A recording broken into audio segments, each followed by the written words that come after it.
Millionaire thought he was marrying an ugly woman in arranged marriage. But he was stunned on their wedding night. David Whitman, a powerful CEO, stands at the altar, his jaw tightening as his bride walks toward him. Her face hidden behind an intricate veil. Whispers ripple through the crowd. He agreed to an arranged marriage for power. He expected a wife who fit his world. But what was she hiding? Anna Whitman, standing tall despite the murmurs. Her veil shielding more than just her face. Tonight, secrets will unravel. A wedding built on contracts. A mystery no one saw coming. And a love that defies expectations. One night will change everything. Stay until the end, because this story is just beginning. David Whitman never wanted marriage. It was just a strategic move.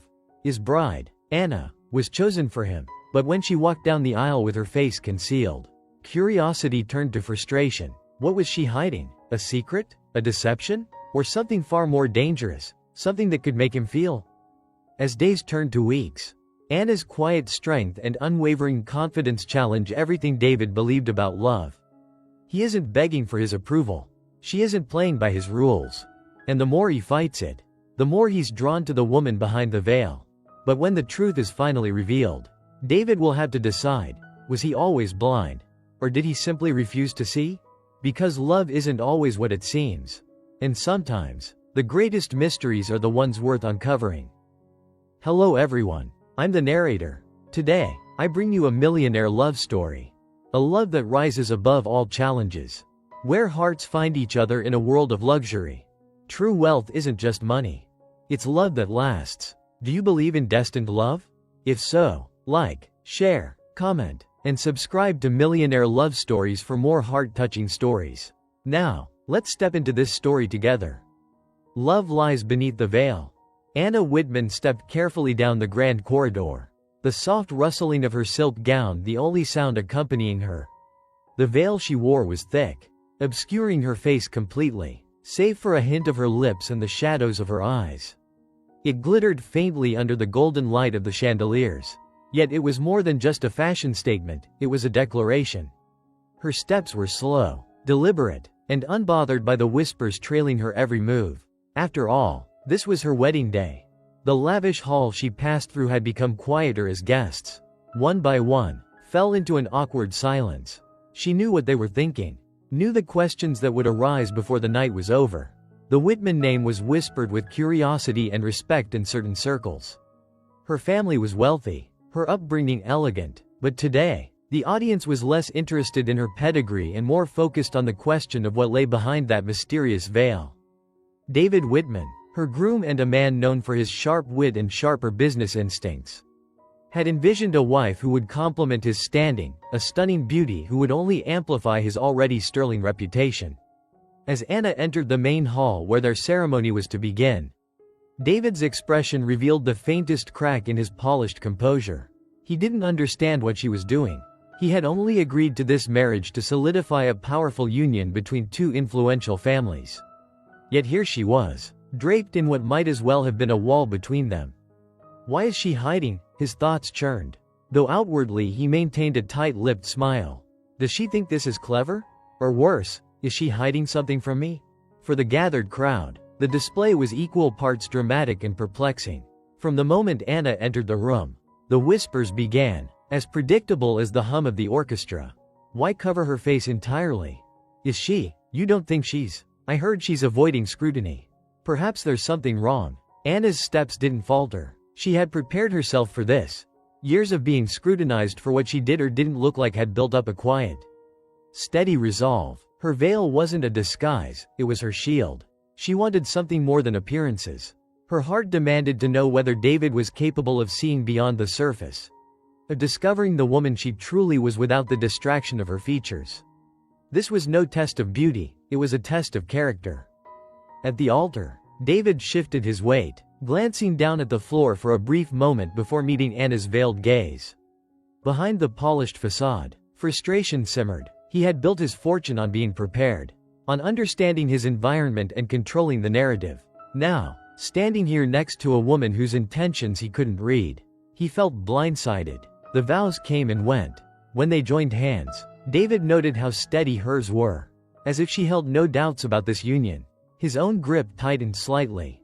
Every whispered rumor, every snide remark he'd heard in the minutes before the ceremony lingered in his mind. Yet Anna remained composed, unshaken by the murmurs. It only made her more of a puzzle. At the reception that followed, David found himself grappling with what to say to her. The formalities were easy: thank the guests, toast to the future, smile for the cameras. But every time he looked toward his new wife, shrouded in that enigmatic veil, the words caught in his throat. What could he even say? How could he make sense of what had happened? Late into the evening, when the grand hall began to clear, David finally approached her. They stood apart from the dwindling crowd. Just the two of them. "Anna," he began, his voice low and sharp. "What are you playing at?" She tilted her head slightly, her veil catching the light as she turned to face him fully. "Playing?" she repeated, her tone measured, calm. David gestured vaguely toward her face. "This, the veil. Do you think this is some kind of statement?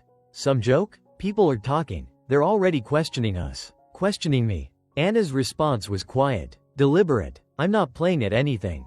David, I simply want to know if you can see me for who I am, without being distracted by what's beneath this veil." David's jaw tightened. "What exactly do you mean by that?" "I mean that if you truly want to know me," she said slowly, "if you want this marriage to be more than a contract on paper, you'll need to see me with more than just your eyes. You'll need to see me here." She placed her hand lightly on her chest. David stared at her, speechless. His life had always been about control, about planning the next move. Now he stood in front of a woman who had flipped his carefully constructed world upside down. Who dared to dictate the terms? He had no idea what to make of her, but he also couldn't look away. Session 1. The morning after. David Whitman awoke to a suffocating stillness that wasn't just confined to the room around him. The morning light streamed through the edges of the curtains, a soft glow against the ornate furnishings that filled his new marital suite. Everything should have been perfect, except for the fact that his wife, Anna, lay next to him with her face still veiled. Even now, even after their wedding night, she had refused to remove it. He sat up, running a hand through his hair, trying to piece together what had happened. The previous day had been a blur of formalities, handshakes, and congratulations, but it all felt hollow now. All he could remember clearly was the weight of his own simmering anger. Anger at Anna's refusal to conform to the image of a proper bride. At her insistence on hiding her face behind that thick, unyielding veil. She hadn't even taken it off when they entered the room the night before. David's patience had worn thin. "How long do you intend to keep that on?" he had asked her, trying to maintain a semblance of calm. She hadn't raised her voice in response. Instead, she had spoken evenly, with the kind of poise that made him feel as if he were the irrational one. "As long as it takes for you to truly see me," she had said, and that was it. No further explanation, no hint of compromise. David had gone to bed angry, feeling like he'd been tricked. He didn't know if her face was disfigured or if this was some cruel test of his patience. He hated feeling out of control, hated not having the answers. As he glanced at her now, lying so still beneath that veil, he felt that anger bubbling up again. Throwing off the covers, David rose and moved toward the window. The city skyline stretched before him, a view that should have filled him with pride. After all, this was the empire he had built.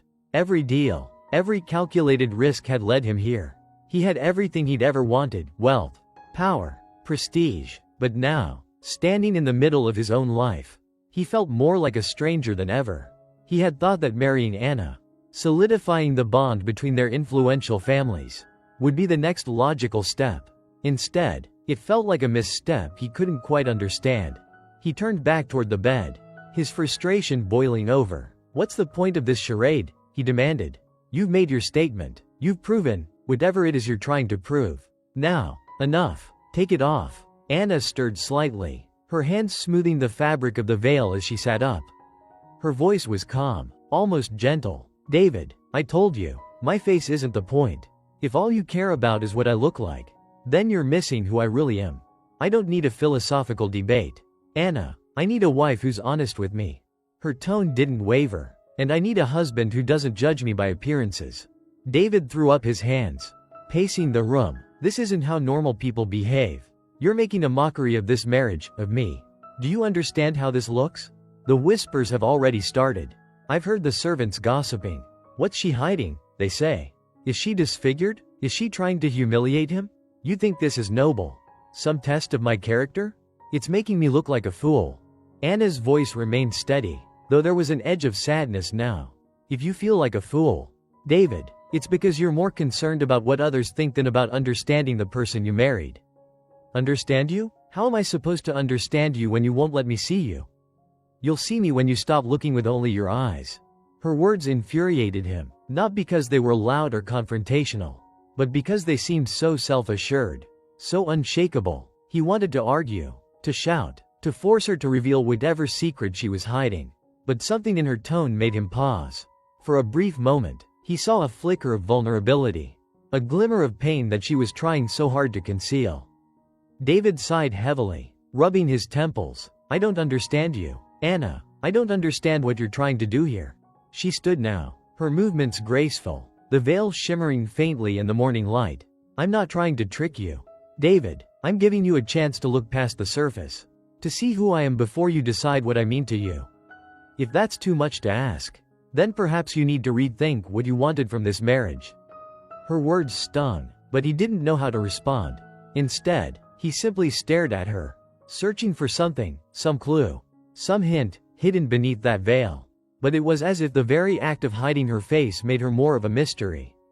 A part of him hated her for it, but another part, one he didn't want to admit, was starting to wonder if she was right. Was he so shallow, so driven by appearances, that he couldn't see the person standing in front of him? David clenched his jaw and turned away. This is absurd. I'm going out. Running won't change what you need to confront, Anna said softly, but he was already halfway to the door. David didn't stop until he was outside, the brisk air hitting him like a slap. He walked aimlessly, his thoughts swirling. How had he gotten here? A man who prided himself on control, now feeling like a pawn in someone else's game. His anger mixed with confusion, frustration, and something else he couldn't quite name. He didn't understand why Anna's actions were getting under his skin. He didn't understand why he couldn't just ignore her and go on living his life as planned. By the time he returned, the day was fading. He half expected Anna to be waiting for him, to demand an answer, to confront him once again. But the suite was quiet, empty. A single note lay on the bed, written in Anna's careful hand. I'm not leaving. I'm not playing games. I'll be here when you're ready to see me, not with your eyes, but with your heart. David crumpled the note, feeling a fresh surge of anger. Yet, as he stood there, staring at the veil she had left draped neatly on her pillow, he realized that anger wasn't the only thing he felt. There was something deeper, something he wasn't ready to name. He sat on the edge of the bed, the crumpled note still in his hand, and stared at the veil. It was just a piece of fabric, but it had become something more. A barrier, a symbol, a challenge. He didn't know what he would do next. But one thing was clear. Anna's words were starting to burrow under his skin. Session 2. Whispers and Judgments. By the second week of their marriage, the rumors had spread far beyond their estate. It seemed like everyone in their social circle had something to say. David could feel the weight of their judgment pressing down on him every time he stepped outside their home. He was used to being the center of attention, but not like this, not as the subject of whispered mockery and backhanded compliments.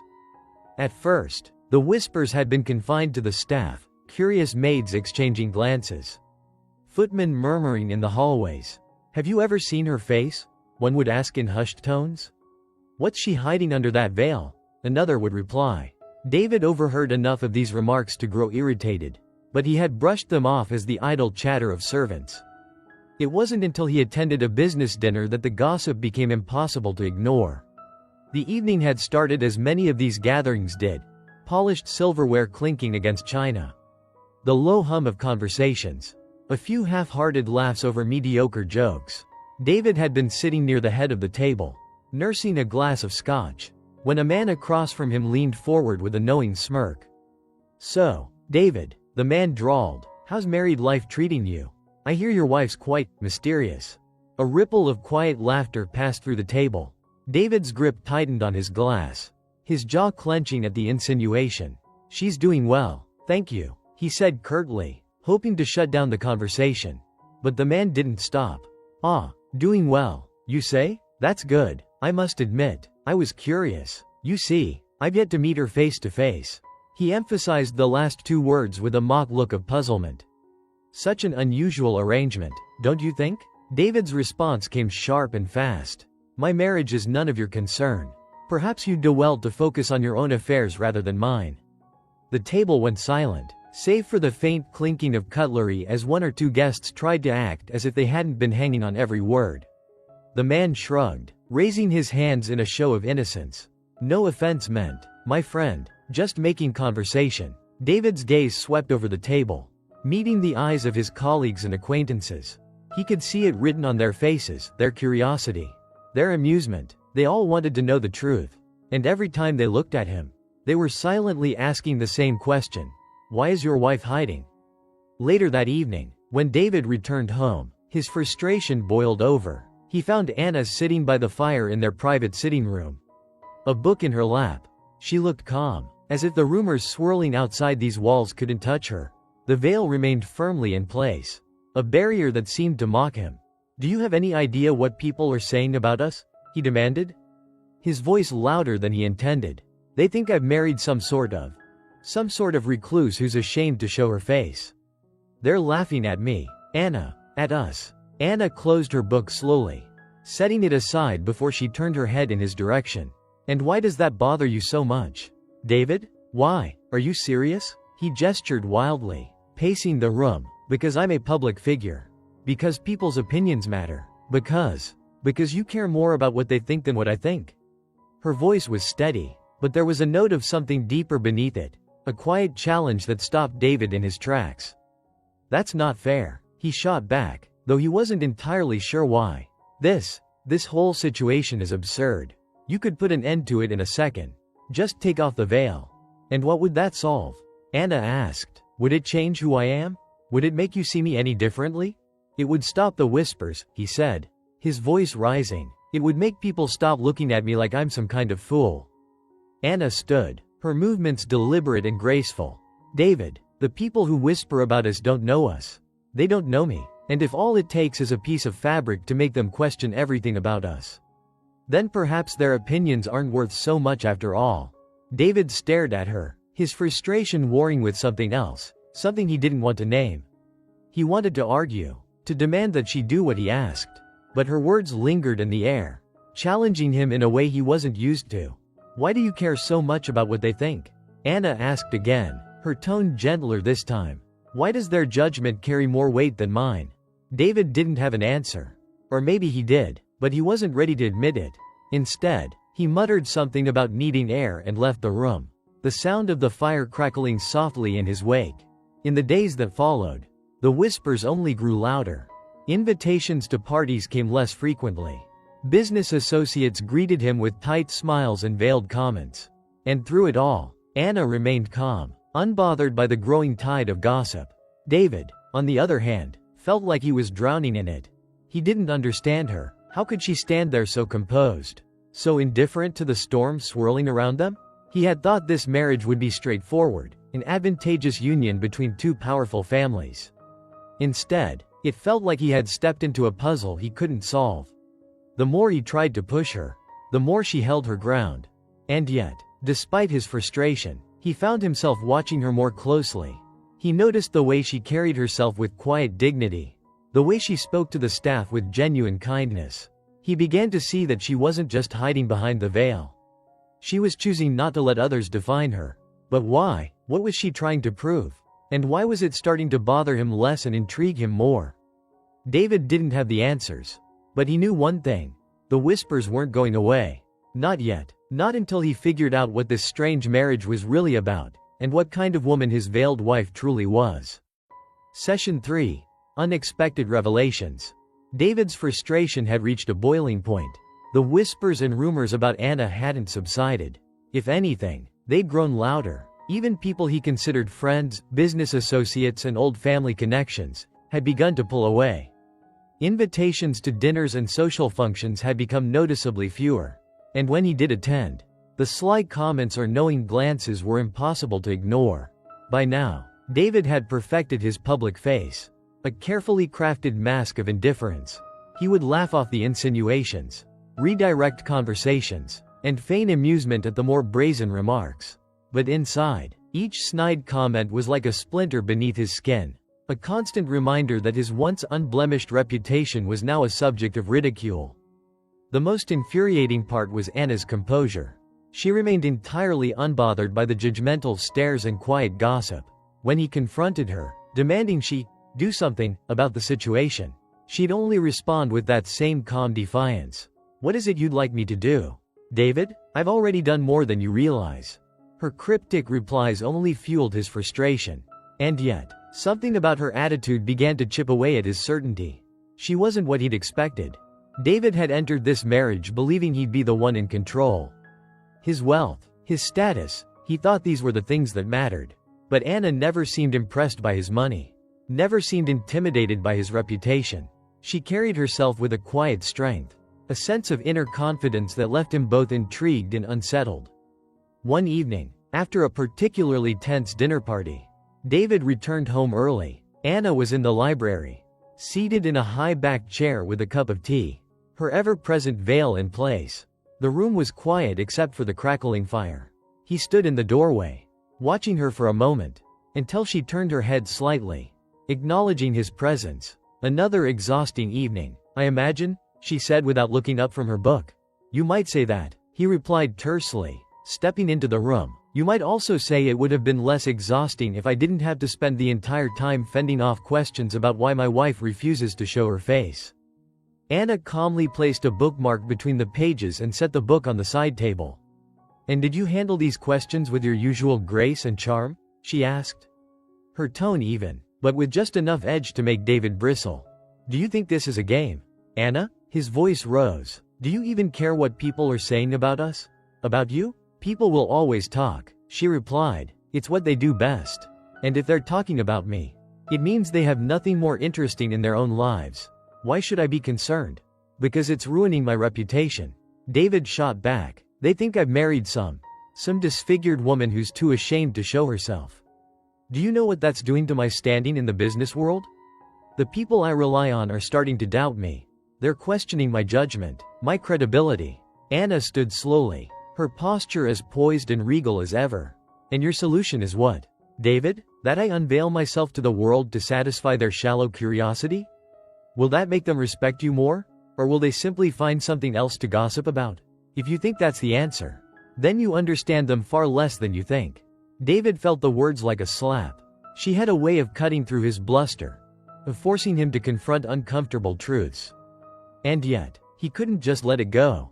"Then tell me what this is about, Anna," he said, his voice dropping to a steadier tone. "Why won't you let me see you?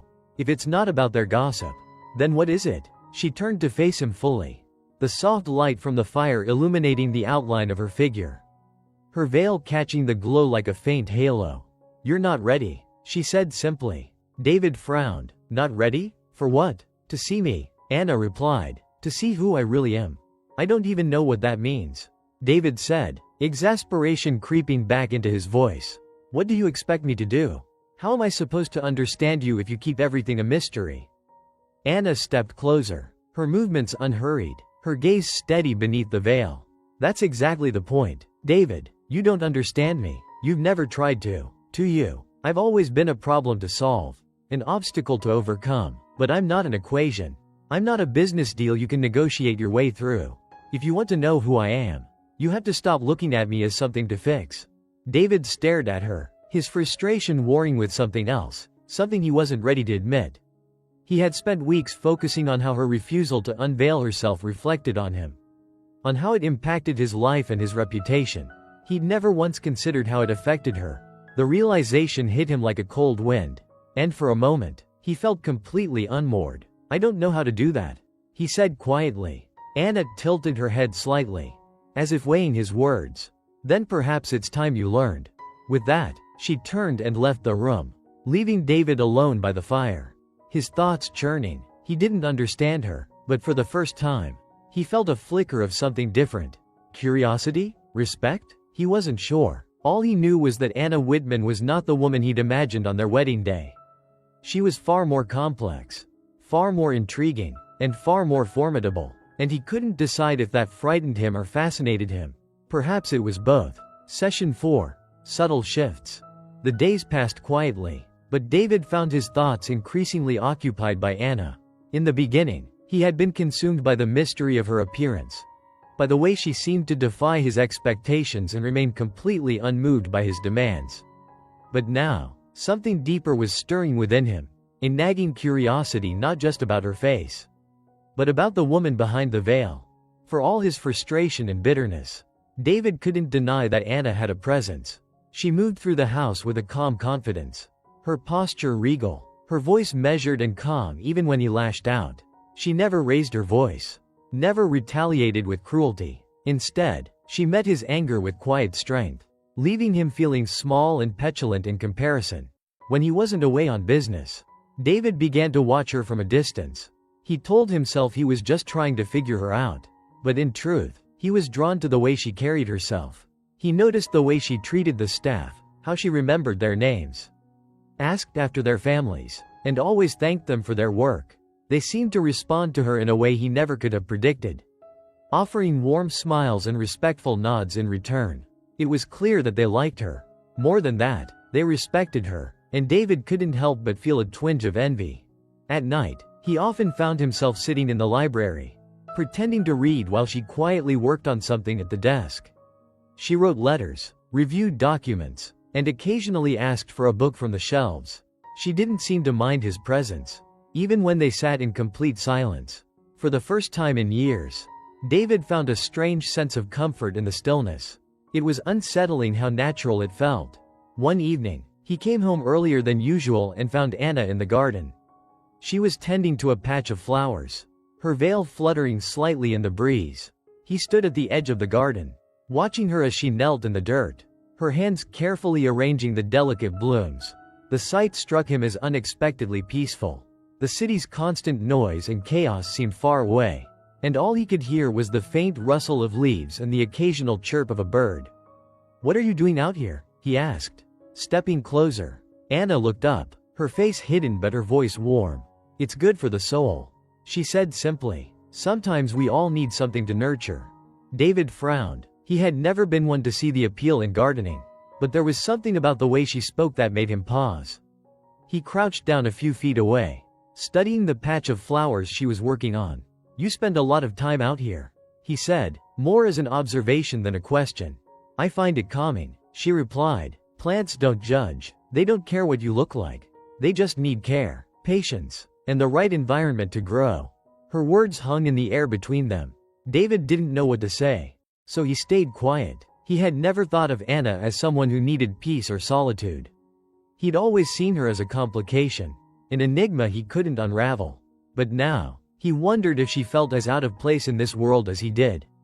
A few moments passed, and Anna spoke again, her voice thoughtful. "Do you know why I agreed to this marriage, David?" He blinked, caught off guard. "I assumed it was the same reason anyone agrees to an arranged marriage.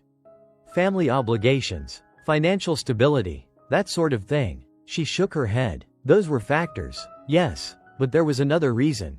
"What reason?" She placed a hand on the soil, pressing it down gently around the base of a flower. "I wanted a fresh start. A chance to leave behind the expectations and assumptions that have followed me my whole life. I hoped that maybe, in a new place, I could be seen for who I am rather than how I look."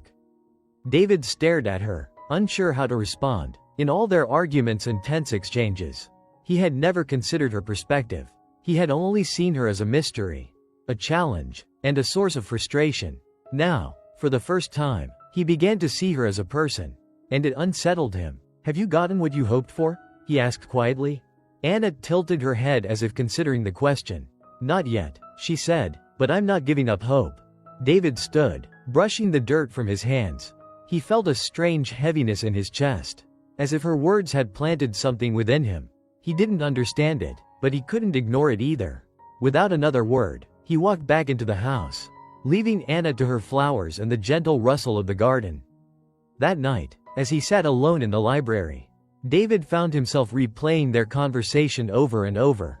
He thought about the way she spoke, the quiet strength in her voice, and the vulnerability she had allowed him to glimpse.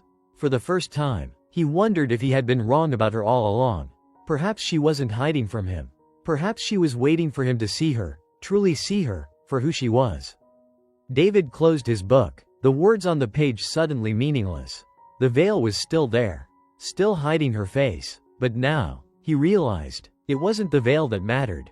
It was what lay beyond it. Session 5. A turning point. Days stretched into weeks, and David found himself increasingly preoccupied with thoughts of Anna. There was a new pattern to his life, one that wasn't dictated by business deals or social obligations, but by the quiet pull of curiosity and something else he wasn't ready to admit. Anna's presence, once an irritation, now lingered in his mind like a question he couldn't answer. It was a particularly cool evening when David returned home after a long day at the office. He expected to find Anna in one of her usual places, perhaps the library, lost in her books, or in the conservatory, tending to her beloved plants. But tonight, as he walked through the hall, he heard voices, low and tense, coming from the dining room.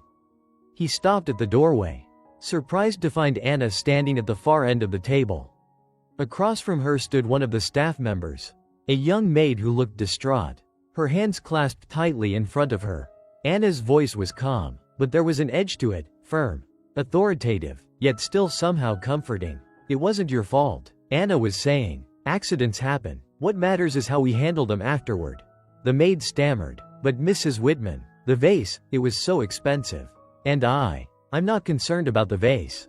Anna interrupted gently. "I'm concerned about you. Are you hurt?" The maid blinked, clearly taken aback by Anna's focus on her well-being. "No, ma'am, Good," Anna said, her tone softening. "Then we'll make sure it's cleaned up. And we'll move on. No one will be angry. Not while I'm here." David felt rooted to the spot, watching the exchange with a strange mixture of confusion and admiration. He had never seen Anna like this. She wasn't the mysterious, veiled figure who had vexed him at their wedding. She was calm, kind, and entirely in control of the situation. When the maid left, still dabbing her eyes but looking visibly relieved, Anna turned and caught sight of David standing in the doorway. For a moment, neither of them spoke. "I didn't realize you were home," she said finally, her voice as composed as ever. "I didn't want to interrupt," David replied. "What happened?" "One of the staff accidentally broke a vase," she said simply. "She thought she would be reprimanded. I wanted to make sure she knew that wasn't the case." David nodded, his gaze lingering on her. "You handled that well." "Thank you," Anna said, "but it wasn't anything extraordinary."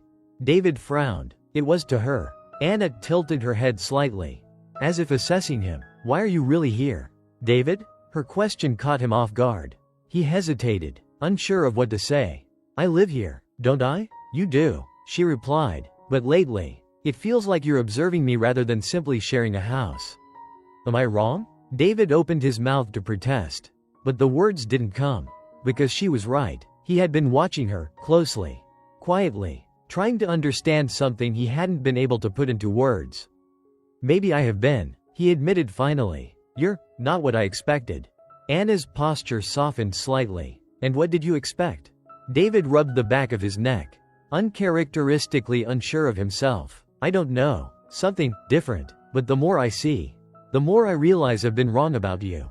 Anna took a step closer, her expression unreadable behind the veil. "And what have you learned, David?" The question hung in the air, heavy with unspoken meaning. David looked at her, really looked at her, and felt the weight of his own preconceptions. His own arrogance. She had always been more than a puzzle to be solved. She was a person, one he was only just beginning to understand. "I've learned," he said slowly, "that I might have been looking at things the wrong way. And maybe, it's time to change that." Anna didn't respond right away. When she finally spoke, her voice was soft. "It's never too late to see the truth, David, but it takes more than just looking." Her words lingered with him long after she left the room. For the first time, David began to wonder what he truly wanted, not just from Anna, but from himself. Session 6. A bold proposal. It was a rare quiet morning when David found Anna in the garden. The sun had barely risen, painting the sky with a soft blush of pink and orange. Anna sat on a wooden bench, her veil in place as always, her figure silhouetted against the pale light. In her hands was a small notebook, and she appeared to be writing something with slow, deliberate strokes. David hesitated before approaching. He had come to understand that Anna cherished these early hours before the world fully woke. And he didn't want to disturb her. But today felt different. He had spent the night mulling over his thoughts. And now he needed answers. Needed to take a step forward. No matter how unsure he felt. As he approached, Anna looked up, her pen pausing mid-sentence. "Good morning," she said, her voice calm and even. "Morning," David replied, sitting down on the bench beside her. She set the notebook aside and turned slightly toward him. "You're up early." "I couldn't sleep," David admitted. "I've been thinking." Anna tilted her head slightly, her veil catching the light. "About what?" "About you. About us," David said. He turned to face her fully, his expression earnest. "I don't know why you keep yourself hidden. Why you still wear that veil. And I won't pretend it doesn't frustrate me. But it's not just about that anymore. I want to understand you, Anna, not just who you are behind the veil, but who you are here." He placed a hand over his heart.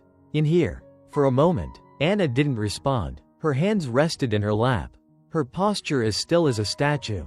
Then she said, "Do you really want to know me, David?" "Yes," he said firmly. "I do." Anna nodded slowly. "Then you'll have to trust me." "I'm trying," he said, his voice softening. "But it's hard. I've spent my life judging people by what I see, what I can immediately understand. With you, I can't do that, and it's unsettling." She laughed softly, a sound that felt both distant and close at once. Unsettling can be a good thing. It forces you to look deeper. David sighed, leaning back against the bench. "But how do I know I'm not making a mistake? How do I know that what I feel isn't just curiosity?" Anna turned toward him fully now. "You don't," she said simply. "That's the risk you have to take." He studied her, his brow furrowed. "And you'll keep hiding, even if I say I'm ready to see?" "I'll stop hiding," Anna said quietly, "when you stop seeing me as someone who's hiding." David blinked at her, the weight of her words sinking in. For a man who had always relied on logic and certainty, it was a daunting challenge. But he was beginning to understand that Anna's challenge wasn't meant to frustrate him. It was meant to change him. "I don't know if I'm there yet," he admitted. "Then take your time," she said gently. "When you're ready, I'll know." David rose from the bench, his hands in his pockets. "You have a way of making things more complicated than they need to be." Anna smiled beneath her veil. "Life is complicated, David. The question is whether you're willing to embrace it." As he walked away, the warmth of the rising sun on his back, David knew one thing for certain. Anna was not the woman he had expected to marry. She was more, and for the first time, he was starting to see that was exactly what he needed.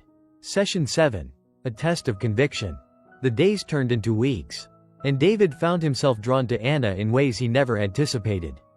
Although she continued to wear her veil, he was beginning to see her more clearly, not her face, but her essence. She carried herself with an elegance that defied appearances, and her quiet strength became more apparent with every passing moment. Yet, he couldn't ignore the tension within himself. David's world had always been defined by certainty, by knowing who he was dealing with and making quick, decisive judgments. With Anna, all of that had been turned upside down. She was an enigma, and it both intrigued and infuriated him. How was it possible to feel so connected to someone whose face he had never seen? One evening, during a lavish gathering hosted at their home, the disparity between David's feelings and his old habits came into sharp focus. Friends and business associates gathered in the grand hall, mingling beneath glittering chandeliers and sipping expensive champagne. It was the type of event where appearances mattered above all else, where every glance was a subtle judgment, every whispered comment a potential scandal. As David moved through the crowd, he overheard murmurs, people speculating about Anna still wearing that veil. One woman whispered to her companion, "What on earth is she hiding? I heard she's disfigured." Another said with a knowing smirk, "Poor David, imagine having to live with that." David's jaw tightened. He felt a familiar wave of embarrassment rising, a reflex to defend himself, to distance himself from the target of their ridicule. But then, he saw Anna at the far end of the room. She stood by herself, poised and unbothered, her veiled face turned toward the window as if the entire affair didn't concern her in the slightest. For the first time, David felt anger, not at Anna, but at the people who couldn't see past their own narrow perceptions. And then, like a shock of cold water, he realized how often he had been one of them. He had spent so much energy trying to understand why Anna concealed her face that he had missed the point entirely. She wasn't hiding from him. She was challenging him to see beyond what was obvious, to find something deeper. It was as if a veil had been lifted from his own eyes. Later that night, when the last guest had departed and the house had fallen silent, David found Anna in the library. She was seated in one of the high-backed chairs by the fire, a book resting on her lap. He entered the room slowly, unsure of how to begin. "Anna," he said at last. She looked up, her hand still holding the book. "Yes," she replied softly. He hesitated, then took a seat across from her. "Do you think I'm shallow?" Anna closed the book, her head tilting slightly as she considered his question. "I think you've lived your life in a world where surface matters more than substance," she said after a moment. "But I don't think that's who you are at your core." David leaned forward, resting his elbows on his knees. "When we first married, I resented you for the veil. I thought you were hiding something from me, maybe even deceiving me. But now," he trailed off, searching for the right words, "now I think it was me who wasn't ready to see." Anna didn't respond right away. She seemed to be weighing his words, her posture calm but attentive. "What changed?" she asked. "You did," David said simply. "Or rather, the way you've been from the start. It's changed how I see you. You're not defined by the veil. I see the way you care for the people around you, the way you stand firm in who you are, even when others try to tear you down. That's what matters, not what's under the veil." Anna studied him quietly, and for the first time, David thought he saw a flicker of something behind the fabric covering her face. It wasn't a physical detail, but a sense of warmth, of trust beginning to grow. "You're beginning to understand," Anna said softly.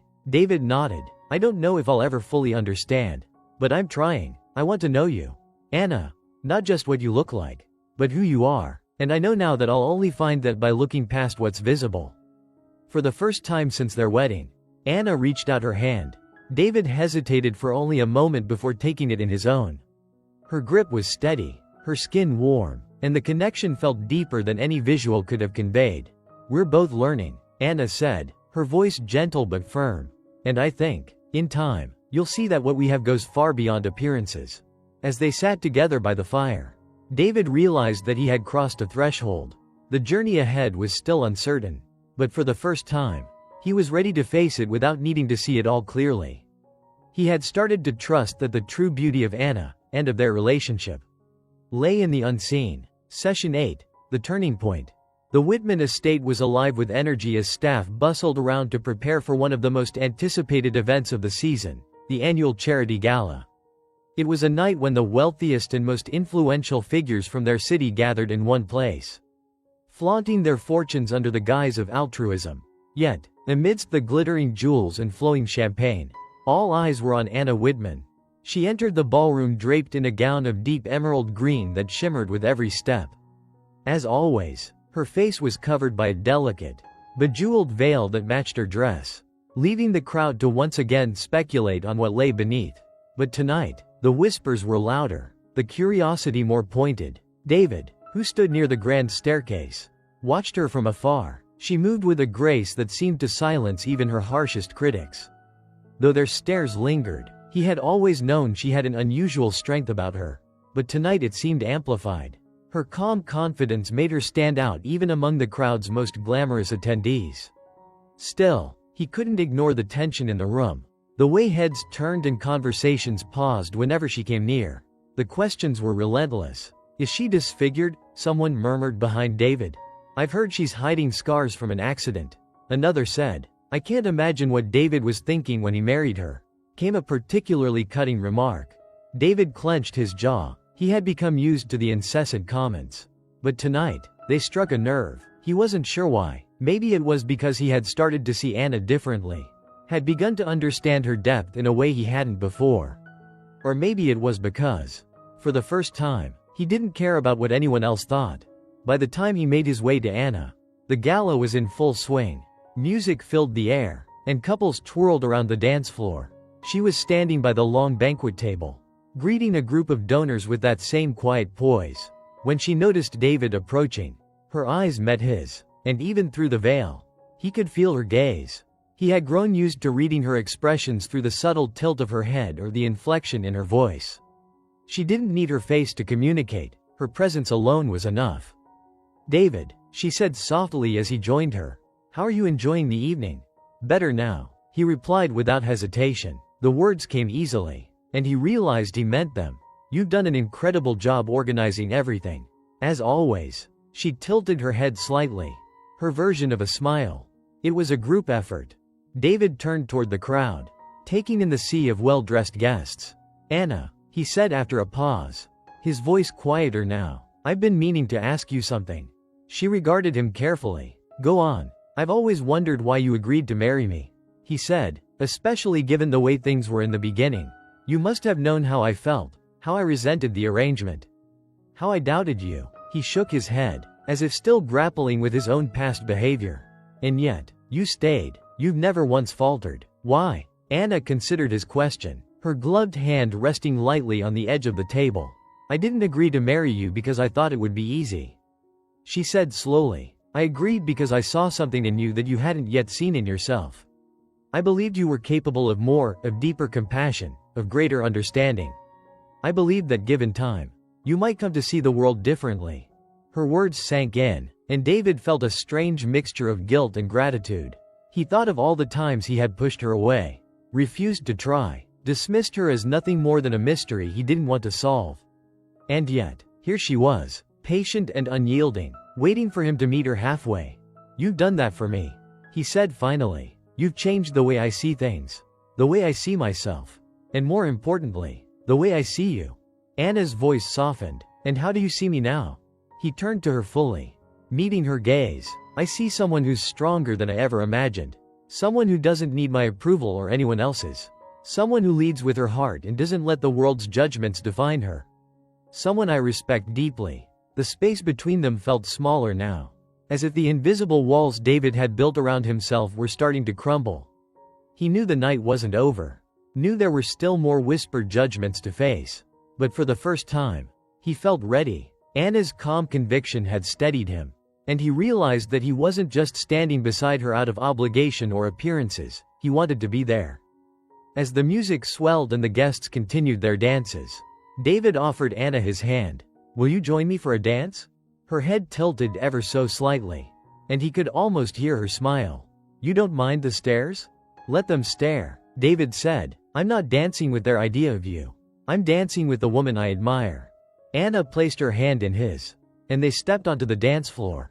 As they moved, the crowd's murmurs seemed to fade into the background. For the first time, David didn't feel the weight of their expectations or their questions. He didn't care about the veil or what it might conceal. All that mattered was the way Anna moved in his arms, the calm strength she carried, and the quiet connection they had begun to build. Session 9. The Moment of Truth. The grand ballroom fell silent as the final chords of the orchestra's waltz faded into a soft hum. Chandeliers glittered overhead, casting fractured light across the faces of the city's most elite. It was supposed to be another predictable gala, lavish, calculated, nothing more than a showcase of wealth and influence. Yet tonight, all eyes were on Anna Whitman. She stood at the center of the room, her emerald gown catching the golden light. The jeweled veil that had covered her face throughout her marriage to David glimmered faintly, a symbol of mystery and defiance. For months, people had speculated, whispered, and wondered. What was she hiding? What secrets lay behind that veil? But no one dared to ask outright, not until now. David approached her slowly, his expression unreadable. He stopped just a step away from her, the space between them charged with tension. The crowd watched with bated breath, their conversations forgotten. Even the waitstaff, who were well versed in keeping their heads down, had paused mid-step, trays of champagne flutes hovering uncertainly in their hands. Anna remained still, her chin slightly lifted. The strength she had always carried shone through her poised frame. David reached out a hand, his fingers trembling slightly as they brushed against the edge of her veil. "Anna," he said quietly, though his voice carried through the silent room.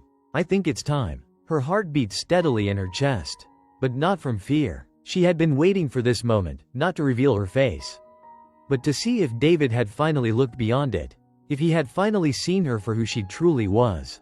The room seemed to hold its collective breath as David's hand moved to the corner of the veil. Slowly, carefully, he lifted it away. For the first time, the world saw Anna Whitman unmasked. A stunned hush fell over the crowd. There was no gasp of horror, no audible recoil. Instead, a quiet awe spread through the room. Anna's face was striking, elegant, unblemished. She wasn't hiding scars, as so many had speculated. She wasn't deformed or disfigured. She was simply herself, strong, composed, and undeniably beautiful. But for Anna, it wasn't about beauty. It never had been. Her veil had been a shield against the shallow judgments she had endured all her life. By keeping her face hidden, she had forced people to look deeper, to see her intellect, her courage, and her heart. David stared at her, his eyes searching, and then, for the first time, Anna saw something she had been waiting for: understanding. Not relief that she was beautiful, not astonishment at what she had been hiding, but genuine recognition of the woman she had always been. "Why now?" David asked, his voice barely above a whisper. Anna's gaze softened. "Because I believe you're ready to see me. Not just my face, but everything I've been trying to show you all along." David swallowed hard, his emotions threatening to overwhelm him. He had spent so long questioning her, doubting her, even resenting her, but in this moment, all of that fell away. The veil was gone, and so were the barriers he had built between them. He saw her, truly saw her, and he knew he had been blind before. A slow murmur rippled through the crowd as they began to recover from their shock. Some whispered behind their hands. Others exchanged surprised glances, but none of it mattered to Anna or David. In this moment, there was only the two of them. "I see you," David said finally, his voice steady. "And I understand now. I'm sorry it took me so long." Anna gave him a small, knowing smile. Sometimes the best things take time. As they stood together, the crowd seemed to shift. The whispers died down, replaced by a new kind of energy, one of respect, even admiration. They had expected scandal, and instead, they had witnessed something rare, a moment of honesty, of vulnerability, and of transformation. David offered his hand to Anna. "Shall we show them how it's done?" She placed her hand in his, and together, they walked onto the dance floor. The orchestra struck up a new tune, and they began to dance. The world around them blurred into soft lights and quiet murmurs.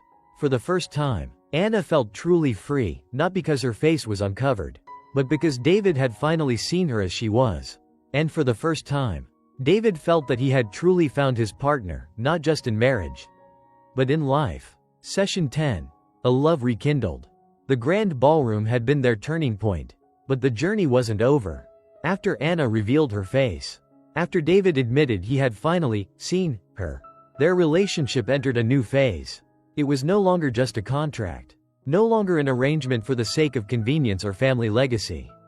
This time, it felt real. Still, the weeks that followed weren't without challenges. For so long, David had relied on superficial markers of success, wealth, status, appearances, to define his life. Now, he found himself questioning those values at every turn. He would catch himself looking at Anna across the dining table or during quiet evenings by the fireplace, marveling at how little he had understood her before. She wasn't just beautiful, she was strong, intelligent, and compassionate. She had always been those things, but he had been too blind to see it. Anna, too, felt the shift. With her veil gone, she no longer had to keep others at a distance. Yet she found herself holding her breath at times, wondering if David's transformation was real and lasting. Was he truly the man who could accept her as she was? Or was this just a temporary illusion brought on by a moment of revelation? Their first test came when David's business hit a rough patch. A risky merger had gone south, and the board was pressuring him to take drastic measures. The old David might have snapped at everyone around him, pushing away those who cared and throwing himself into the work. But this time, he did something he hadn't done before. He sought Anna's counsel. One evening, as the fire crackled in the hearth, David sat down beside her with a stack of documents. "I need your advice," he said, his voice quiet but sincere. Anna raised an eyebrow. "My advice?" David nodded. "I've seen how you think, how you handle people. You have a way of seeing solutions that I wouldn't have considered." Anna took the papers from him, her heart skipping a beat. It wasn't just about the business, it was about trust. David was finally treating her as a true partner. They spent hours going over the details, discussing strategies and weighing options. Anna's keen insight and steady logic helped David navigate the crisis. And for the first time, he felt like he wasn't carrying the burden alone. By the time they reached a decision, David leaned back in his chair, looking at her with genuine appreciation. "Thank you," he said. "I couldn't have done this without you." Anna smiled softly. "You could have, but I'm glad you didn't have to." Moments like these became more common.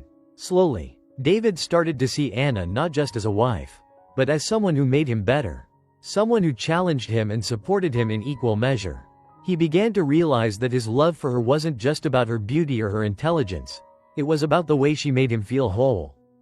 For Anna, seeing David's growth was like watching a garden bloom after a long winter. He was still far from perfect. There were moments when his old arrogance would resurface, or when he would struggle to fully express his feelings. But he was trying. Every day, he was trying, and that meant more to her than any grand gesture ever could. Their bond deepened through the little things. The shared laughter over breakfast. The late-night walks through the estate gardens. The quiet conversations by the fire. They learned to communicate without words, to read each other's moods and offer comfort or space as needed.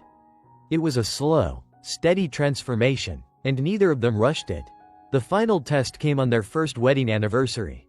Instead of a lavish party or a flashy celebration, David planned something simple yet meaningful. He invited Anna to the rooftop terrace of their home, where a single table was set under a canopy of string lights. The city skyline stretched out before them, the stars twinkling above. When Anna stepped onto the terrace, her breath caught. The setting was intimate, almost magical. David stood by the table, his hands nervously adjusting his cufflinks. He had never looked more vulnerable.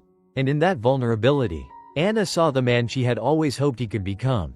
"I wanted tonight to be about us," David said as she approached. "Not the image we present to the world. Not the expectations our families placed on us. But just us." Anna smiled, touched by the sincerity in his voice. "I think that's the best gift you could give." They dined under the stars, talking not about their past but about their future. David shared his dreams of expanding the company in a way that prioritized people over profit. Anna spoke of her desire to start a foundation that would help women and children in need. Something she had always dreamed of doing but had never felt she had the power to achieve. By the end of the evening, David reached across the table and took her hand in his. "Anna," he began, his voice steady but filled with emotion. "I want you to know that you've changed me. You've shown me what it means to really see someone, to love them for who they are. I'm a better man because of you. And I don't want a day to go by without telling you how much you mean to me." Anna felt tears welling up in her eyes, but she didn't hold them back. "David," she replied, her voice trembling with emotion, "you've shown me that people can change. That love can grow even in the most unexpected places. I'm proud of the man you've become, and I'm so grateful to call you my husband." They stood then, their hands still clasped, and as the lights of the city shimmered around them, they shared a kiss that wasn't just a declaration of love, it was a promise. A promise that they would continue to grow together, to face life's challenges as partners, and to never stop learning about each other. In that moment, Anna knew that the veil she had worn for so long was no longer necessary. David had truly seen her heart, mind, and soul, and he had fallen in love with all of it. Their love story, once built on uncertainty and compromise, had transformed into something real, something lasting. As the night stretched on, Anna and David stood together on the terrace, holding each other close. They didn't need words. Their hearts spoke louder than anything they could say. The stars above bore witness to their vows, and for the first time, they both knew with absolute certainty that they were exactly where they were meant to be. Finding forever. The journey they had traveled was one neither of them had anticipated. What began as a simple arrangement, a marriage designed to satisfy social expectations, had blossomed into a love that defied every convention. For David, it was Anna's unyielding spirit, her quiet strength, and her refusal to conform that had ultimately drawn him in. For Anna, it was David's willingness to grow, to strip away the superficial trappings of his old life, and to see her for who she truly was. Together, they had faced challenges that might have shattered a lesser bond. The whispers of society, the judgments from others, and the doubts that had plagued them both at the start were no longer threats. They had grown past those insecurities, building a foundation rooted in trust, mutual respect, and an unshakable partnership. No longer just a husband and wife in name. They were equals, two individuals who had found strength and purpose in one another. Their home became a place of warmth and joy, not a sterile showcase of wealth. They worked side by side, Anna launching her foundation to support underserved communities, and David reshaping his company to prioritize sustainability and fairness. Their ventures weren't just successes on paper. They were expressions of their shared values and their commitment to making the world a better place. The partnership extended beyond their personal lives, shaping everything they touched. In time, they stopped caring about the whispers of others altogether. The world could gossip and speculate, but they knew the truth. Anna was no longer the woman behind the veil, and David was no longer the man whose life revolved around appearances. They were simply Anna and David, a couple who had found something real, something enduring. As the years passed, their love only deepened. Their bond became a source of inspiration not just for each other, but for those around them. Friends and family marveled at the transformation they had undergone, at the way they supported one another so effortlessly. They became known not for their wealth or their status, but for their kindness, their generosity, and the way they truly saw each other. One quiet afternoon, many years after that fateful wedding day, Anna and David sat together on the porch of their home. The sun was setting, casting a golden glow over the gardens they had cultivated. Anna reached out to take David's hand, her fingers fitting perfectly into his. "Can you believe where we started?" she said, her voice soft with wonder. "Sometimes I think back to those early days, and it feels like a different life." David smiled, his eyes crinkling at the corners as he looked at her. "It was a different life. But every step, every argument, every moment brought us here. I wouldn't trade it for anything." Anna leaned against his shoulder, her heart full. She had spent so long protecting herself, so long hiding from a world that had judged her before it knew her. Now, she didn't need to hide. With David by her side, she knew she was truly seen, truly loved, and in return, she had given him a reason to become the man he was always capable of being. "I never thought I'd have this," she murmured, "a love that feels effortless." David kissed the top of her head. "It's not effortless," he said, his tone tender. "We worked hard for this, but we did it together." Anna smiled, closing her eyes and letting the peace of the moment wash over her. She had spent her life wondering if someone could love her not for how she looked, but for who she was. Now, she had her answer. David had chosen her, not her appearance, not a perfect image, but her, and that love had transformed them both, leaving them stronger, happier, and more complete than they had ever imagined. As the sun dipped below the horizon, Anna and David sat hand in hand, knowing they had found what so many people search for, not just love, but a connection that could weather any storm. They didn't need grand declarations or extravagant gestures. They had each other, and that was more than enough. And so, their story ended not with a dramatic twist, but with the quiet certainty that they had built something real, something that would last a lifetime. If this story has touched your heart, don't forget to like, share, comment, and subscribe to Millionaire Love Stories. Have love and resilience ever changed your life? Let us know in the comments. We'd love to hear your story. Subscribe for more stories of love, transformation, and the power of connection. Together, let's believe in the magic of love.